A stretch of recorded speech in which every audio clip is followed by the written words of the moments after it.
One of our Maryland team members, Rabbi Moshe Schonbrun, is departing at the end of this semester for a position in the business world. At a Mayor Virtual National Forum last week, I was asked to share some thoughts in honor of this friend and colleague of the past several years. Early that morning, I leafed through the week's Torah portion and noticed a peculiar shift in its chief protagonist, Yosef, or Joseph. Yosef, as we know, is the quintessential dreamer. The Parsha is bracketed by recollections or interpretations of these nocturnal visions. However, early on, this capacity to dream actually alienates those around him. And Joseph dreamed a dream and told his brothers, and they continued to hate him. And they continued further to hate him on account of his dreams and on account of his words.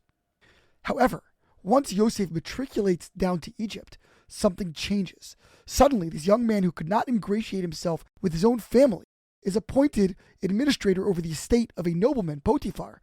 And Joseph found favor in his eyes, and he, Potiphar, appointed him over his house and all he had given into his hand. A bit later, when Yosef is incarcerated on false allegations from Potiphar's wife, his favor with others persists.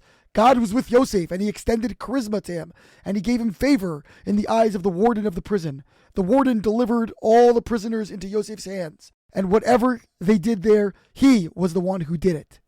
In prison, Yosef functions as a wise interpreter of dreams, a skill he deploys again in next week's Parsha to achieve acclaim with Paro and earn a position as Egyptian viceroy. In my remarks to my colleagues, I noted this evolution and related them to the rabbi who is moving on. He is a creative, artistic dreamer, but the students also feel connected to him in a personal sense, not a combination, as we see, that can be automatically presumed. Later that day, Rabbi Schonbrun reached out to me to thank me for my kind words and also to share a fitting thought from the great Hasidic master, Reb Tzadok of Lublin. As we wondered above, what in fact did change in Yosef's personality that now transformed him from an object of scorn and envy to a beloved figure in his Egyptian milieu?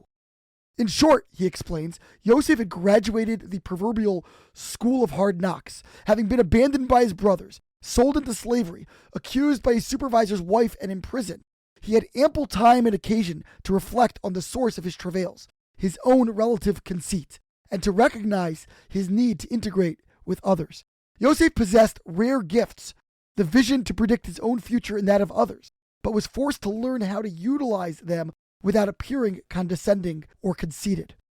This, Reb Tzadok observes, illuminates Yaakov's reaction to Yosef's apparent murder.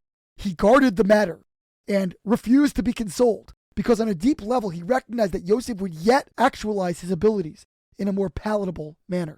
Most of us excel in one or another realm, and while active in that domain, can fall prey to egotism, impatience, and insensitivity. Our objective must be to express our gifts in service of others and of higher ideals, without lording them over others. Shabbat Shalom.